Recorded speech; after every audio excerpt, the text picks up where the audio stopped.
আমি একটা কথাই বলতে চাই, বাস যদি তুমি খাইতে না চাও এখন থেকে টিচারটা ভালো করে সিলেক্ট করো, টিচার ভালো করে সিলেক্ট করো। অনেকে বলো ভাইয়া যে বিশেষ করে এসএসসি 7ই ব্যাচ তোমরা যখন টেস্ট পরীক্ষা দিবা, টেস্টের পর তো স্কুল বন্ধ দেয়।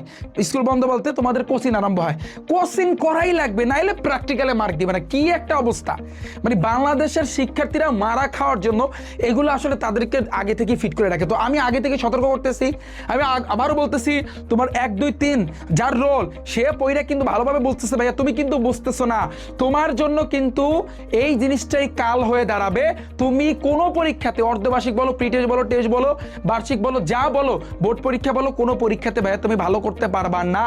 আমার এই কথাটা তিতা হইলো, তোমার কাছে তিতা লাগবে, বাট এটাই সত্য কথা। তুমি রিফাত ভাইয়ের কথাটা, এই কথাটা মিলে রেখো, রেকর্ড করে রেখো, 6 মাস পর তুমি দেখবে তোমার ফলাফলটা কি আসে।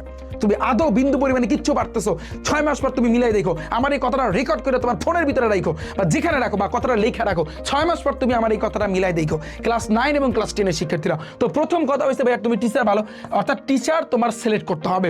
তুমি কয়েকজনের, বহু টিচার আছে, তুমি কয়েকজনের ক্লাস করবা, যারটা ভালো লাগে তারটা তুমি তার কাছে পড়া শুরু করবা, তাতে যা লাগে তার কাছে তুমি পড়া শুরু করবা।